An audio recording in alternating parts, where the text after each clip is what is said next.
Black waitress kissed a stranger to escape her ex, then learned he was a billionaire. What if a single moment of desperation could change everything you thought you knew about your life? Jasmine Washington stood behind the counter of Mel's Diner at 11:30 on a Tuesday night, her hands shaking as she wiped down the same spot for the third time. Through the window, she could see him again, her ex-boyfriend Kevin, pacing outside like a wolf circling its prey. He'd been showing up every night for 2 weeks, demanding she take him back, his voice growing louder and more threatening each time. The bruise on her wrist had finally faded, but the memory hadn't. At 34, Jasmine thought she'd left that life behind when she moved across town and took this late-shift job. But Kevin had found her anyway, just like he always did. The bell above the door chimed, and her heart stopped.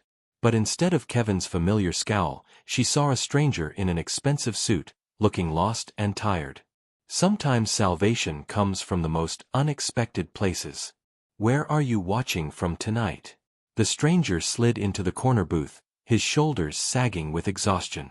Jasmine noticed everything in those first few seconds, the way his dark hair was perfectly styled despite the late hour, how his navy suit probably cost more than she made in 3 months, and most importantly, the genuine kindness in his brown eyes when he looked up at her.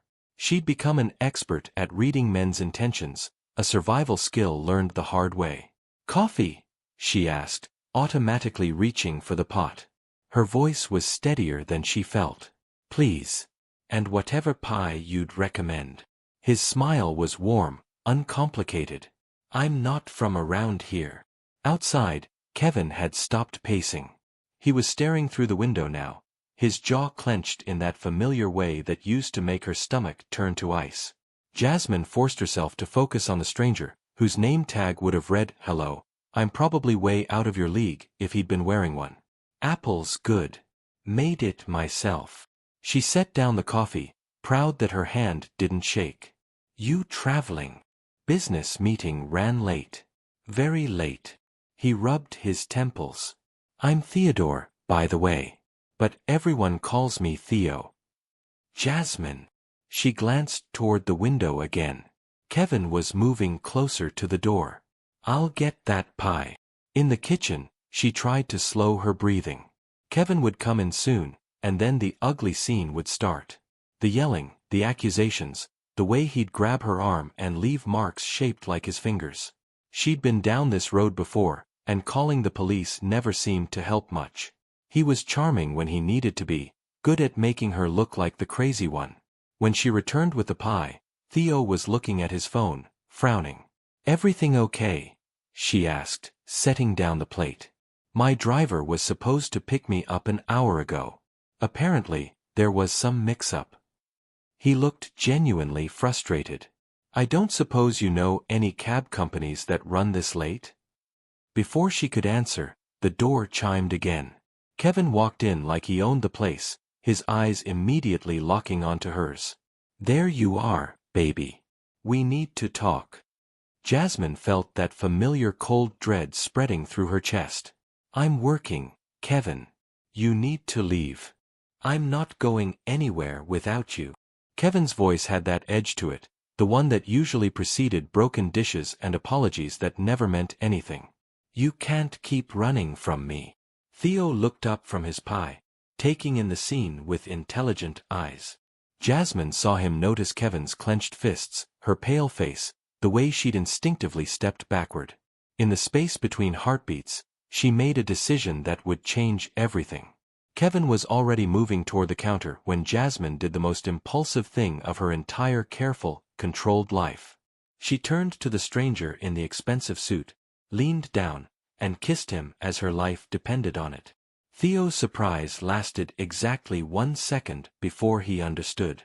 His hand came up to cup her face gently, and he kissed her back with a tenderness that made her knees weak. When they broke apart, he kept his arm around her waist, protective but not possessive. "Sorry I'm late, sweetheart," he said, his voice carrying the kind of quiet authority that made people listen. "Traffic was murder."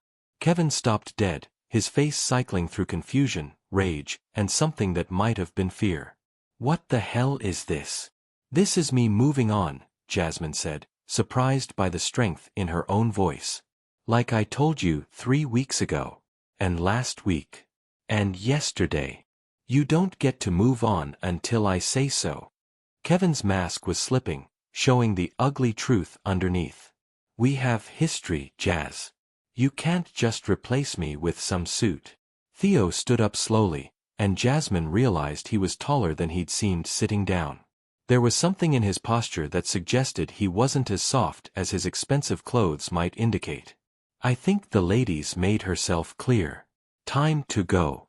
This isn't over. Kevin's voice was pure venom now. You think some rich boy's gonna save you? He'll get tired of your drama just like everyone else does. After Kevin slammed out of the diner, Jasmine found herself shaking. Not from fear this time, but from adrenaline and something that felt dangerously close to hope. I'm so sorry, she whispered. I shouldn't have. Don't apologize. Theo's hand was warm on her shoulder. Are you okay? She nodded, not trusting her voice. 3 years with Kevin had trained her to make herself small, to apologize for existing. Having someone ask if she was okay felt like speaking a foreign language. Does he hurt you? Theo's question was quiet, but there was steel underneath it. The honest answer stuck in her throat. He used to. I left him, but he won't. He doesn't understand that it's over. Theo pulled out his phone and made a quick call. Marcus? I need a favor. There's a situation at. He looked at her questioningly. Mel's Diner on 5th Street. Mel's Diner on 5th Street. Could you send someone to keep an eye on things? And run a background check on? He raised an eyebrow at her. Kevin Morrison. She watched in amazement as this stranger, this Theo, arranged for what sounded like professional security with the same ease most people ordered takeout. Who was he? As if reading her thoughts, he ended the call and smiled sheepishly. I should Inside her small one-bedroom apartment, she leaned against the door and tried to calm her racing heart. Her phone buzzed with a text from an unknown number. This is Theo. Marcus gave me your number. Are you safe tonight? She stared at the message for a long moment. In her experience, men who helped always wanted something in return. But something about Theo felt different. Maybe it was the way he'd asked about Kevin hurting her, like the answer actually mattered to him. Or how he'd arranged protection without making it feel like she owed him. Yes, thank you, she typed back. I can't figure out why you're helping me. His response came quickly. Because someone should. And because you kissed me to save yourself, but you could have chosen any number of other options. You trusted me in that moment. I don't take that lightly. Before she could respond, her doorbell rang. Through the peephole, she saw Kevin holding a bouquet of wilted gas station flowers and wearing what she used to call his apology face. Her blood turned to ice. I know you're in there, Jazz. Come on, baby. Let's talk about this like adults. She pressed her back against the door, phone in hand. Kevin's voice was honey-sweet now, the tone that had fooled her for months before she learned to recognize the anger simmering underneath. I brought flowers. Your favorites. A pause. I've been thinking about what you said. About space. Maybe you're right. Maybe I have been too intense. Jasmine closed her eyes. This was Kevin's pattern, escalation followed by sweetness, promises followed by excuses. She'd fallen for it too many times to count. I saw you with that guy last night, Kevin continued, and now there was an edge creeping into his voice. You looked happy. I just want you to be happy, Jazz. If he makes you happy, then, well, maybe I should meet him. Maybe we could all grab coffee sometime. The suggestion sent ice through her veins. Kevin didn't want to grab coffee. Kevin wanted to size up the competition, to find weaknesses and pressure points. She'd seen him do it before with her male co-workers, her brother, anyone he perceived as a threat to his control. Her phone buzzed with another text from Theo. I'm in the neighborhood. Everything okay? With shaking fingers she typed, Kevin's at my door. I don't know what to do. Don't open it. On my way. Outside, Kevin's voice was losing its honeyed tone. I can wait out here all night, Jazz. You know I will. The neighbors might start wondering what's wrong, start asking questions. Mrs. Chen next door already thinks you're trouble. Have you ever felt trapped by someone who claimed to love you? Let us know in the comments how you found the strength to break free. Jasmine slid down to sit on the floor, her phone clutched in her hands, counting the minutes until help arrived and praying Kevin's patience would hold until then. Theo arrived in a black sedan that whispered money and moved with the quiet confidence of someone accustomed to handling problems. Kevin was still on her doorstep when Theo approached, and Jasmine watched through her peephole as the two men sized each other up. Evening, Theo said politely. I believe the lady asked you to leave. Kevin straightened, puffing up like a threatened animal. And I believe this is none of your business, rich boy.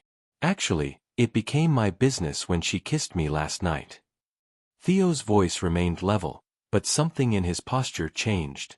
And when she asked me to help keep her safe from someone who won't take no for an answer. Safe from me. Kevin laughed, but it was an ugly sound. I would never hurt Jasmine. Tell him, baby. He looked directly at the peephole, as if he knew she was watching. Tell him how good I've always been to you. The silence stretched until Kevin's mask finally cracked completely. You think you know her? You think one night makes you important? I've been with her for 3 years. 3 years. She belongs with me. She doesn't belong to anyone, Theo said quietly. That's your first mistake. Kevin lunged then, swinging wild and angry. But Theo moved like someone who'd learned to fight in places where suits weren't standard attire. He caught Kevin's wrist, twisted, and had him face down on the ground in seconds. Here's what's going to happen, Theo said, his voice still calm but carrying absolute authority. You're going to get in your truck and drive away. You're not going to come back here, to her work, or anywhere else she might be. If I hear you've contacted her again, I'll make some calls that will make your life very complicated. You can't threaten me. I know people too. Theo pulled out his phone and showed Kevin the screen. Theodore Blackstone. Look me up when you get home. Then ask yourself if you really want to test what I can do. Jasmine's knees gave out. Theodore Blackstone. She might not follow business news religiously, but even she knew that name. Blackstone Industries. Hotels, real estate, technology. One of the richest men in the state had kissed her back in her little diner and was now protecting her from her ex-boyfriend on a Tuesday night. Kevin looked at the phone, and she watched all the fight drain out of him. This isn't over, he mumbled, but his heart wasn't in it anymore. Yes, it is. Theo helped him to his feet with careful courtesy. And Kevin, if you're smart, you'll use this as a chance to get some help. There are programs for men who want to change. Good ones. I can give you some numbers if you'd like. The offer of help, even to someone who'd just threatened violence, spoke volumes about Theo's character. Kevin looked confused by the kindness, as if he'd expected more violence or humiliation. After Kevin drove away, Theo knocked gently on Jasmine's door. It's safe now. She opened it on shaking legs, looking up at this man who'd turned her world upside down in 24 hours. Theodore Blackstone, she whispered. He had the grace to look embarrassed. I was going to tell you. I liked being regular Theo for a while. Someone who could sit in a diner at midnight and eat homemade pie without anyone expecting anything from me. If you've been enjoying this story, subscribe. Something smells incredible in here, Theo said, wrapping his arms around her from behind. He'd traded his expensive suits for jeans and a sweater, though she'd learned he cleaned up nicely for the charity galas and business dinners she sometimes attended with him. She'd been nervous about those at first, but his colleagues and friends had welcomed her with genuine warmth. It's the same recipe from the diner. She leaned back against his chest, marveling at how safe she felt. Remember? The night we met. The night you kissed a complete stranger to escape your ex. His laugh rumbled against her back. Still the bravest thing I've ever seen. She turned in his arms, looking up at the man who'd shown her what real love looked like. Patient, respectful, encouraging.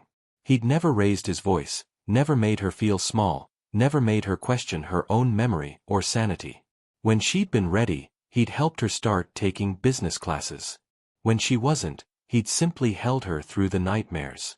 "I got the final paperwork today," she said, pulling the letter from her pocket. "My food truck license came through. Jasmine's kitchen has a nice ring to it." Theo's smile was proud and warm. "When do you start?" "Next month. Corner of 5th and Main." She still couldn't quite believe it. Her own business, her own recipes, her own rules. "Thank you for believing I could do this when I couldn't even believe in myself. I didn't do anything except see what was already there." He kissed her forehead. "You saved yourself that night. I just happened to be the stranger you chose to trust." The business plan they'd worked on together was modest but solid. Comfort food made with love, the kind of recipes that reminded people of home. She'd already had inquiries from 3 local companies about catering their lunch meetings. Her life was becoming something she'd never dared to dream. Outside, snow was beginning to fall, turning the city into something magical. Jasmine thought about the scared woman she'd been 6 months ago, afraid to dream beyond survival.